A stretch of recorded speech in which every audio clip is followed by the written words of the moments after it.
Assalamualaikum warahmatullahi wabarakatuh. Salam sejahtera untuk kita semua. Salam sejahtera untuk seluruh saudara-saudaraku sebangsa dan setanah air dimanapun Anda berada.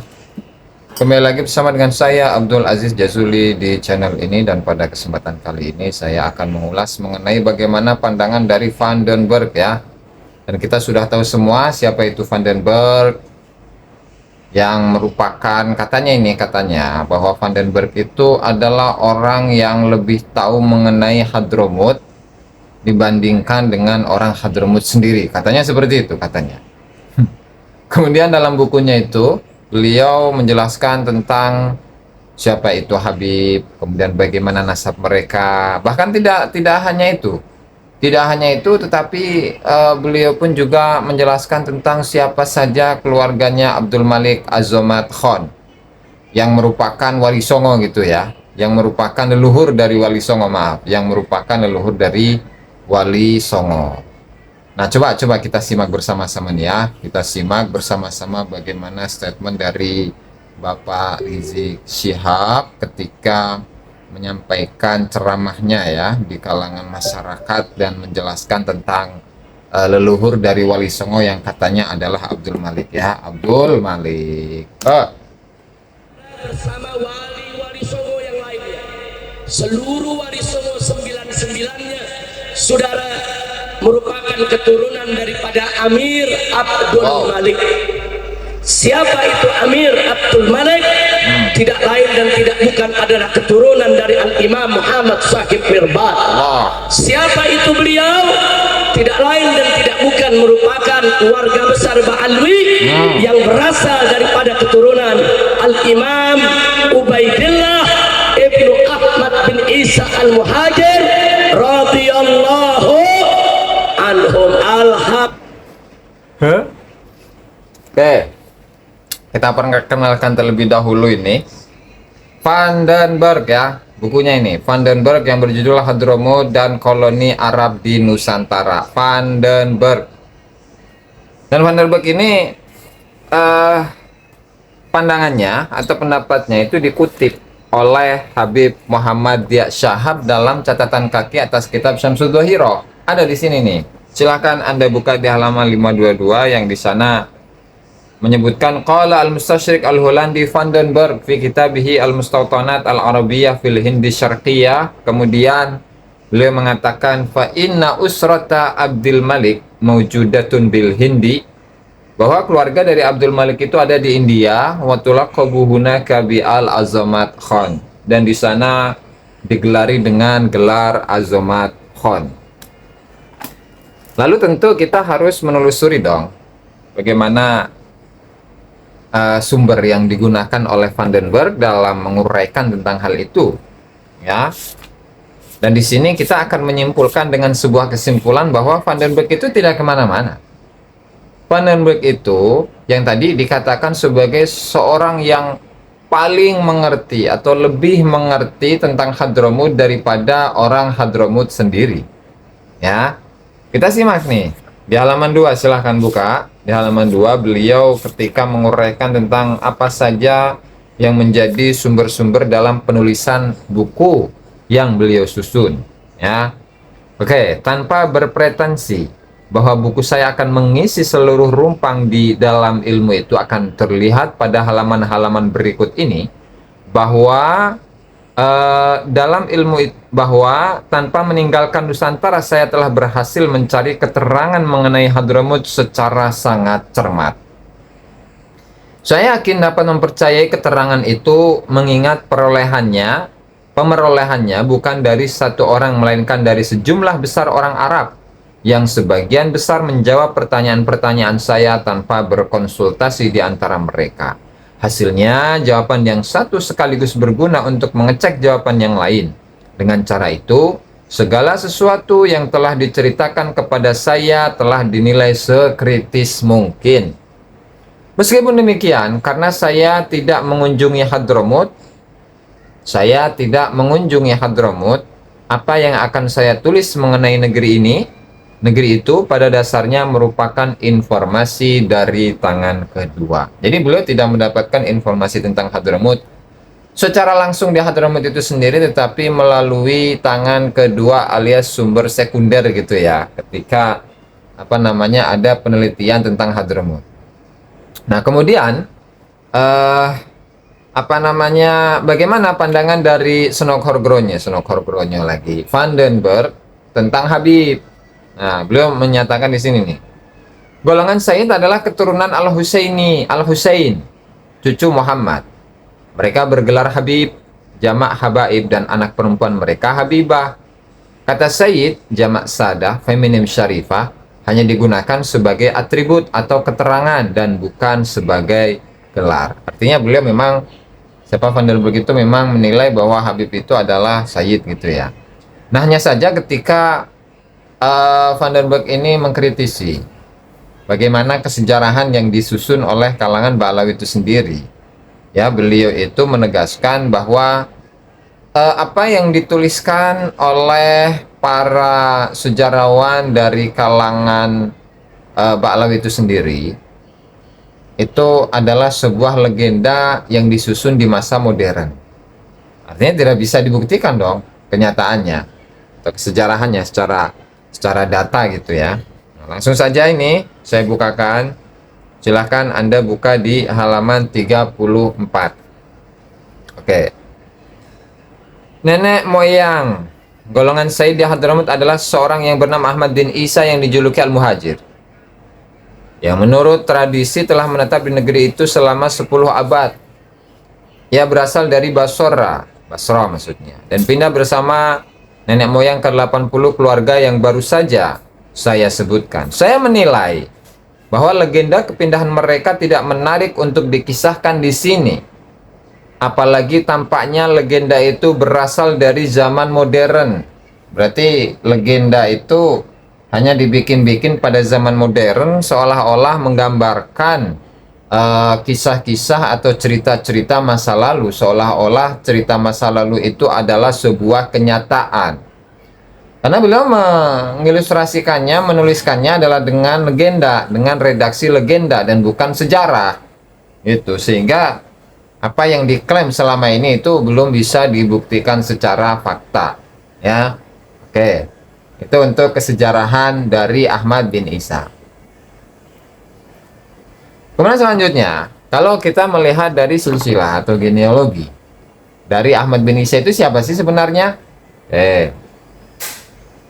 Genealogi Sayyid Ahmad adalah sebagai berikut: Ahmad bin Isa bin Muhammad bin Ali al-Uraidi bin Ja'far as-Sadiq bin Muhammad al-Baqir bin Ali Zainal Abidin bin Husain.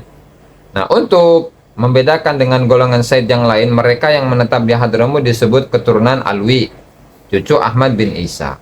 7 generasi setelah Ahmad bin Isa, genealogi golongan Sayyid bercabang 2 dengan 2 putra. Muhammad yang dijuluki Sahib Mirbat, setelah pernikahan pertama tampak dalam genealogi bahwa Sayyid semakin terbagi menjadi keluarga-keluarga yang terpisah. Nah, kalau kita itu menelusuri ya dari nama leluhur Habib Ali bin Abu Bakar As-Sakran, leluhurnya itu namanya Ubaid. Ya, di halaman 150 di sana disebutkan wa biwalidihil maimuni Ubaid ala Yasir Ubaid dihim alaya sir Ubay dahum hakadha huwa huna Ubaid. Nama leluhurnya adalah Ubaid, dan nama Ubaid ini adalah al-ma'ruf inda ahli Hadramut, yang terkenal di kalangan penduduk Hadramut, wal musaffar fi kutubihim, dan yang tertulis dalam kitab-kitab mereka, wal mutadawal fi silsilati nasabihim, dan juga yang beredar di dalam silsilah nasab mereka, Anahu Ubaid bin Ahmad bin Isa, bahwa nama leluhur dari Ali bin Abu Bakar As-Sakran itu namanya adalah Ubaid. Nah, lalu ketika kita itu melihat tradisi yang berkembang di kalangan orang Hadramut, jadi sebenarnya Ubaid ini itu nama yang biasa digunakan oleh siapa sih? Nama Ubaid ini ya, Ubaid ini nama yang biasa digunakan oleh siapa? Apakah dari golongan bangsawan? Apakah dari golongan para masyayikh? Ataukah golongan dari budak? Nah, ternyata hal ini pun dijelaskan ya oleh Vandenberg dalam bukunya. Silahkan Anda buka di halaman 47 ketika beliau menceritakan tentang tradisi-tradisi yang berkembang di kalangan orang Hadramut, ya. Silahkan Anda buka di halaman 47, saya bacakan. Kebiasaan di Hadramut, budak hampir tidak pernah menyandang nama Arab yang lazim. Tidak pernah menyandang nama Arab yang lazim. Namun, nama yang khusus. Nah, artinya kalau kalangan budak-budak itu adalah dari kalangan atau nama-namanya itu tidak biasa. Seperti nama-nama yang biasa disandang oleh para kalangan bangsawan atau masyayikh atau ulama atau tokoh-tokoh besar gitu ya. Enggak. Tetapi nama-nama yang digunakan oleh para budak itu adalah sebagai berikut. Misalnya Faraj, kemudian Mabruk, kemudian Murjan, kemudian Ubaid. Nah, berarti berdasarkan atas apa yang dituliskan oleh Van den Berg dalam buku Hadramut dan Koloni Arab di Nusantara, menjelaskan beliau mendapatkan informasi dari orang-orang Hadramut dan tradisi mereka bahwa untuk nama Ubaid ini bukanlah nama dari tokoh seorang ulama, tetapi nama dari budak. Gitu. Jadi Ubaid adalah nama yang biasa digunakan oleh para budak. Gitu loh. Nah, sehingga di sini ketika ada nama Ubaid dan bukan Abdullah tentunya ya. Ketika ada nama Ubaid, berarti itu ada indikasi bahwa nama tersebut adalah nama yang biasa digunakan oleh para budak menurut penuturan dari Van den Berg ya. Saya tidak fitnah ini karena saya punya datanya. Oke, lanjut. Kemudian bagaimana dengan Abdul Malik? Abdul Malik yang tadi diklaim bahwa Abdul Malik ini adalah leluhur dari Wali Songo. Bahkan tadi dari videonya Bapak Rizik Syihab itu pun juga menceritakan, mengisahkan bahwa seluruh Wali Songo itu merupakan keturunan dari Abdul Malik Azomat Khan, saudara. Lalu bagaimana? Ya, bagaimana? Dan kita di awal tadi sudah tahu bahwa Van den Berg ini ya, itu tidak pernah ke sana dan hanya mewawancarai orang-orang Arab, orang-orang Hadramut yang ada di Nusantara saat itu, dan buku ini disusun pada tahun 1884. Apakah kemudian buku ini bisa untuk dijadikan sebagai sumber bahwa Wali Songo itu memiliki leluhur yang namanya adalah Abdul Malik? Sementara untuk buku-buku dari kalangan Balawi sendiri ya, seperti Al-Burqatul Musyiqah, kemudian Ghurarul Bahaidawi, kemudian ada buku yang namanya Al-Masra'ur Rawi, Syarah Al-Ainiyah, Syamsul Dhahirah ya, itu apa namanya tidak menyebutkan siapa saja keturunan dari Abdul Malik Azomat Khan. Nah, tetapi kok tiba-tiba ini pada abad-abad akhir ya, abad-abad akhir itu menunjukkan bahwa Wali Songo itu merupakan keturunan dari Abdul Malik Azomat Khan. Artinya begini, ketika buku ini ya sumbernya adalah dari orang Hadramut sendiri, dari kalangan para habib-habib sendiri, tentu tidak bisa dijadikan sebagai rujukan bahwa Wali Songo itu adalah keturunan dari Abdul Malik. Kenapa? Karena kalau kita itu merujuk kepada kitab ini, berarti sama saja kita merujuk kepada statement-statement atau hasil-hasil wawancara dari para habaib yang diwawancarai oleh Van den Berg. Gitu ya. Sehingga di sini ketika menceritakan tentang Abdul Malik, misalnya silahkan Anda buka di halaman 37. Di sana itu 36. Di antara keluarga-keluarga itu ada yang pada saat ini tidak ada lagi di Hadramut. Namun ia tidak berarti bahwa keturunannya habis sampai di situ. Misalnya keluarga Abdul Malik masih ada dan berdiam di India, jajahan Inggris dengan sebutan Al-Azamat Khan. Demikian pula halnya dengan keturunan keluarga Basaiban yang masih ada di Pulau Jawa dan keturunan keluarga Al-Qadri di Pontianak. Nama-nama sudah cukup. Nah, artinya di sini ketika menyebutkan Abdul Malik dan keluarga dari Abdul Malik, ya di sini tidak menunjukkan apa-apa dan tidak bisa juga menunjukkan bahwa leluhur Wali Songo itu adalah Abdul Malik. Jadi gimana ini? Gimana ini? Waduh. Sehingga hal ini pun menepis statement yang disampaikan oleh Bapak Rizik Syihab dalam orasi-orasinya yang sampai saat ini beliau ini kan apa namanya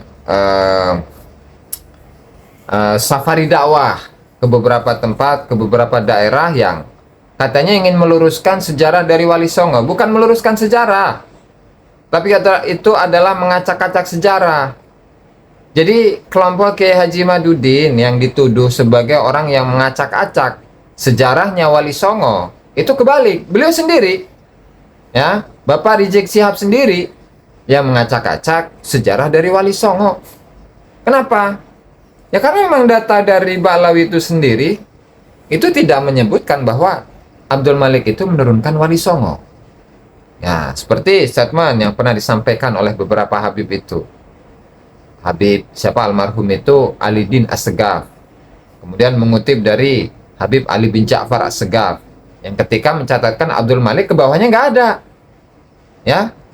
Ketika mencatatkan Abdul Malik, ya itu terhenti sampai di situ ya karena memang referensi-referensi yang ada di kalangan Ba'alawi itu tidak mencatat siapapun salah satu keturunan dari Abdul Malik. Kok tiba-tiba sekarang-sekarang ini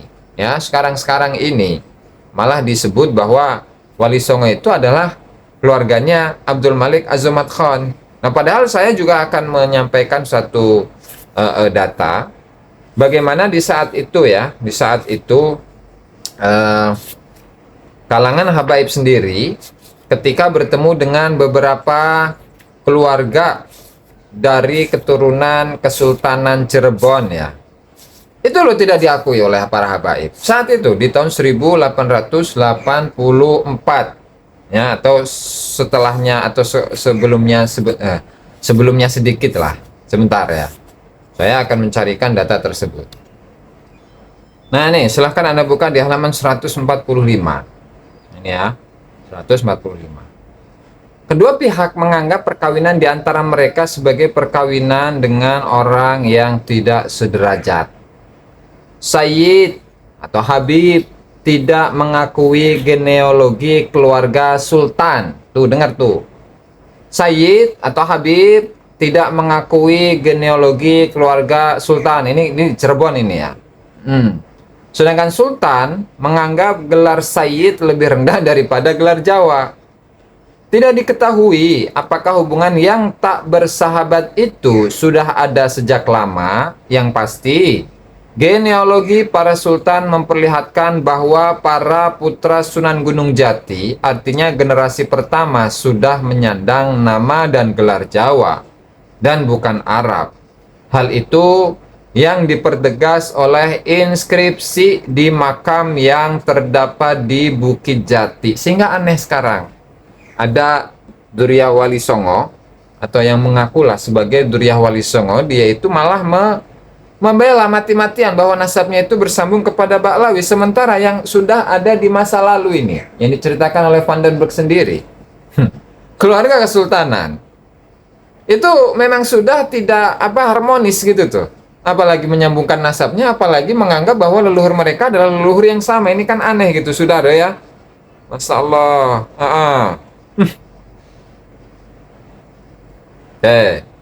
Kemudian masih ada lagi, tenang.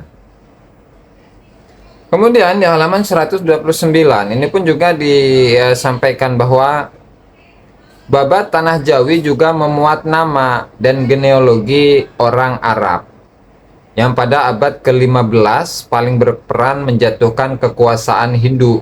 Ya, artinya ini mengarah kepada Wali Songo.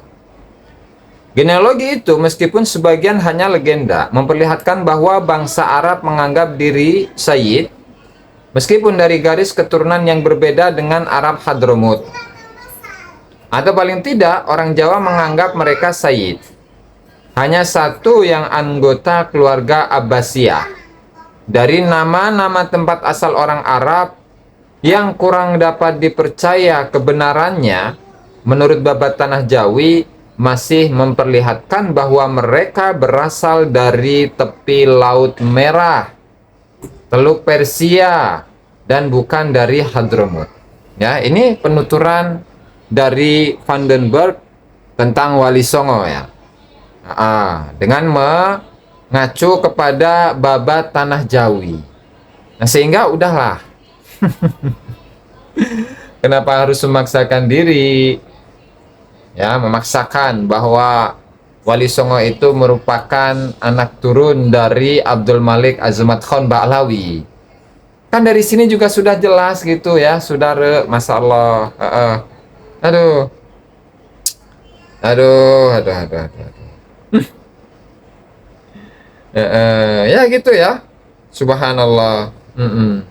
Ada tambahan lagi nih, bangsa Arab dari Hadramut tidak pernah berhasil mempengaruhi baik para sultan di Banten maupun di Mataram. Mereka lebih suka bermukim di wilayah lain di Pulau Jawa yang telah diduduki oleh VOC dan kemudian oleh pemerintah Belanda. Nah, itu saudara ya. Ini di halaman 129.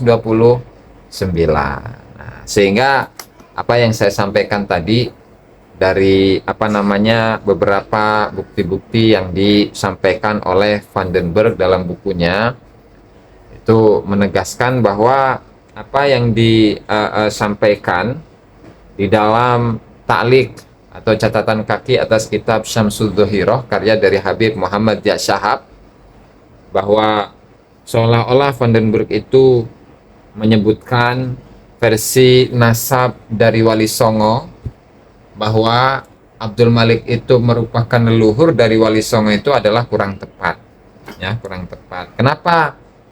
Karena Vandenberg itu mendapatkan informasi itu ya dari orang-orang Hadramut sendiri yang saat itu beliau temui, sehingga tersusunlah buku itu. Dan juga menurut babat Tanah Jawi tadi yang diuraikan juga oleh Vandenberg, itu juga menegaskan bahwa asal usul dari Wali Songonya itu adalah dari tepi Laut Merah, tepi Laut Kaspia, dan bukan dari Arab Hadramut. Gitu ya. Nah, ini bukunya Vandenberg ini ya. Bukunya Vandenberg. Barangkali itu saja yang dapat saya sampaikan dalam kesempatan kali ini. Wallahul muwaffiq ila aqwamit thoriq. Wassalamualaikum warahmatullahi wabarakatuh.